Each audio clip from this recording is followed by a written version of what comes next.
happening, gang? It's your boy Retro back again with another reaction video. Yeah. Today we got another huge update. Now you guys can probably already tell that it is going down. Just by that title alone, you guys are definitely going to want to check this one out. So we got that corrupt New York Attorney General Letitia James, the same one who thought Trump would never get back in office and she would never be found guilty or caught for her crimes, quickly find out that is not the case in this one, guys. I'm excited to get into it, so we're hop straight into it. All I ask that you guys please hit that like button, hit that subscribe button, and without further ado, let's get straight into it, folks. Check this one out. Okay, well, I made a misrepresentation in document A, but then I made a different representation in document B. I get it. I think it does cloud the issue, but I'm not so sure that it absolves her from the initial the initial misstatement. Yeah. And again, the question was her stating that, I mean, it just seems to me so incredibly dumb that it's hard to believe, right? That the sitting Attorney General of New York would list her principal residence in Virginia, knowing that she's stepping into a beehive, right? I mean, you know, a hornet's nest, whatever you want to call it, with regard to Trump. I mean, I guess I'm not quite yet giving her the benefit of the doubt, because it seems to me so ridiculous that you would think you could get away with that. Now, in this next clip, we're going to see how this commentator believes that perhaps during 2023, Letitia James might have been feeling herself a little bit. There was a Democratic president.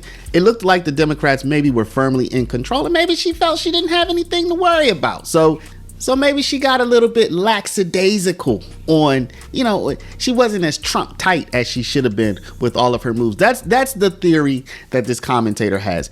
Look, I don't know what her intention was when she signed that power of attorney claiming that this home in Virginia was going to be her principal residence. But, you know, everything happens in context, right, Dan? I mean, the context of that document, it's 2023. Joe Biden is the president. 2023, it's in her mind, Joe Biden is going to be reelected president, and she's doing all that she can in 2023 to prevent Donald J. Trump from being elected president. So, and it's in Virginia. You know, who's going to be looking at this document? Who's going to be even aware that she's buying this home in Virginia? So, again, I don't know what her intentions were, but I'm pointing to the atmospherics that surrounded, you know, her conduct in 2023. If she indeed did sign that power of attorney, which it looks like she did, where she attested that this was going to be her personal residence, perhaps she thought that it was never going to be uncovered. I don't know. I mean, I don't know about the second document that her office is citing. But as you saw in that well-crafted and hilarious coming up section right at the beginning of this video, some people are saying that they have sources saying that subpoenas are going out to mortgage companies. Y'all, once the subpoenas start rolling, once the mortgage companies, the documents start being produced, y'all know that this is real. So there are people saying that the subpoenas are going out, and Letitia James has already hired her attorney, which we're going to talk about in a second. But the subpoenas are going out, apparently. Let's take a look.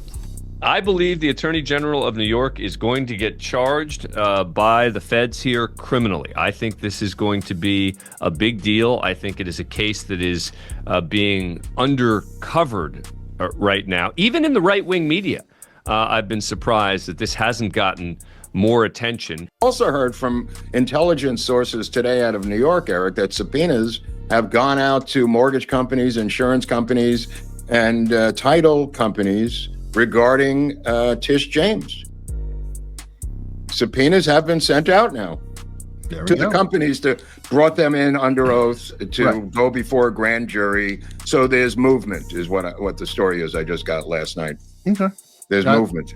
Yeah, it's going to take some time, you know, to roll it out. But now, as I mentioned previously, Letitia James has already hired her attorney. We've talked about that in previous videos. He is an attorney who has represented Hunter Biden previously. So interesting choice of attorney.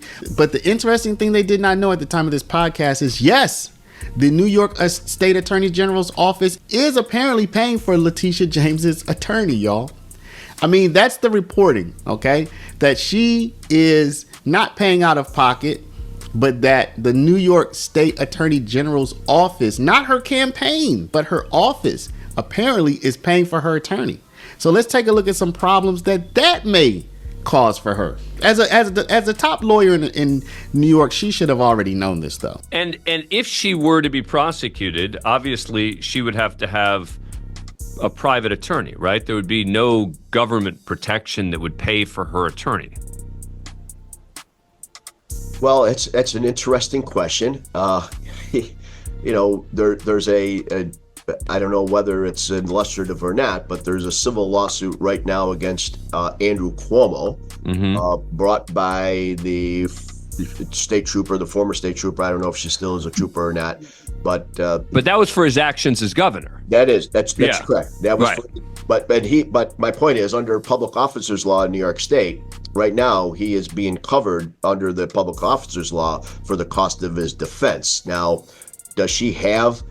And by the way, curiously, the official who initially decides whether or not the public officers law provides the cost of defense is the Attorney General. I think it's a stretch because the allegations here are such that, how does she connect her official duties to these allegations? So I do think that she needs to, if she's going to properly manage this, as I mentioned a moment ago, I think it's a mistake that she's using the resources of her office at the moment. But if she's going to properly manage this, she's going to need independent outside counsel. And by the way, Dan, just as an aside, as you were at the beginning of the interview, you mentioned how her office now is providing information to the New York Times. Quite frankly, I think that's a mistake. I think that it's a mistake that she is now using her office to be proffering information about this investigation to the New York Times. If I'm the Department of Justice, I'm sending subpoenas to her office now. Why is she making people that work for her potential witnesses in the Department of Justice investigation? To me, that's just simply a bad move on her part. So, y'all, it looks like this is real, okay? This all started on X. You had a few people who were talking about it.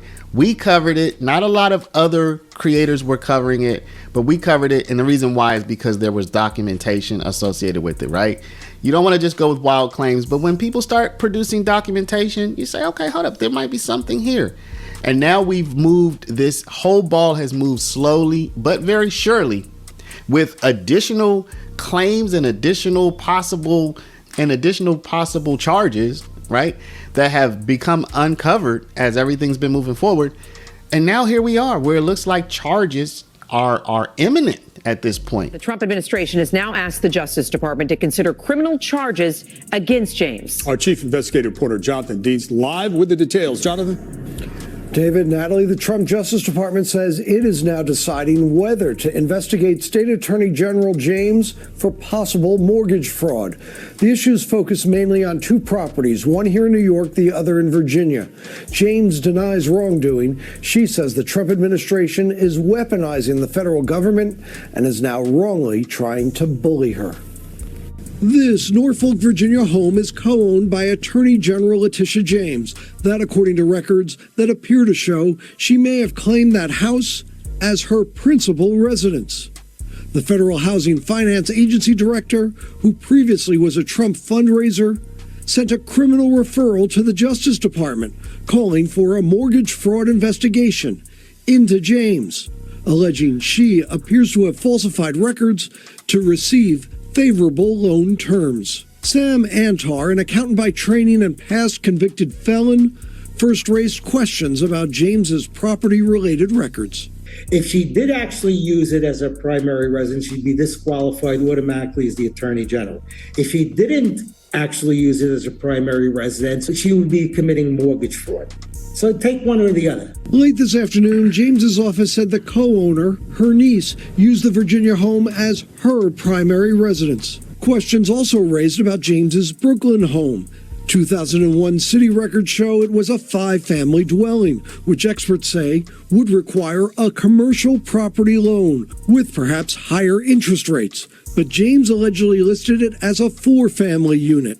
A James spokesperson would not say if any units have since been combined, as a property of 4 can be backed by Fannie Mae and Freddie Mac, often qualifying for better interest rates and a lower down payment. James's office says since she has owned the Brooklyn building, it has always been a 4-residence home. A spokesman for James today said the Trump administration weaponizes the federal government against the rule of law and the Constitution.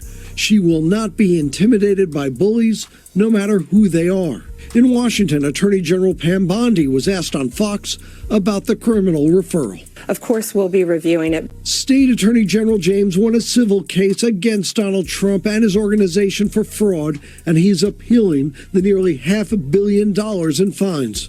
Veteran white-collar crime attorney Brad Simon says he has questions about the seriousness of and the motive behind the criminal referral. Maybe there's some merit to it, but this is not the way you conduct an investigation. Perhaps she did something wrong, but it should be done in a fair manner. Antar says he is not part of any so-called Trump revenge tour targeting Trump opponents. Yo, there we have it, guys. Oh my goodness. It looks like that corrupt New York Attorney General Letitia James is not going to be able to scream baseless to get her way out of this one. The Trump administration, Pam Bondi, is not messing around now, issuing subpoenas all around the board, trying to make sure that she gets to the bottom of this. And if I trust anyone to get to the bottom of what's been going on behind the scenes, Pam Bondi is definitely the one. I'm so excited to see this progress. It looks like those criminal charges are actually going to come. As far as the mortgage fraud, her declaring that Virginia property her principal residence while being the attorney general in the state of New York, it doesn't work like that. Letitia James, either you committed mortgage fraud or you're getting disqualified as attorney general. And honestly, that's raised my eyebrow to a whole nother concern. Like, she tried to go after Donald Trump as attorney general in the state of New York. So if she gets disqualified, doesn't Trump's case get tossed out and dismissed? I would like to know, guys. Definitely hop in the comments section. Comments are open. I'm excited to hear what you guys are thinking on this one. Also, make sure you guys please hit that like button, hit that subscribe button. If you enjoy more content like this, catch you guys on the next one. We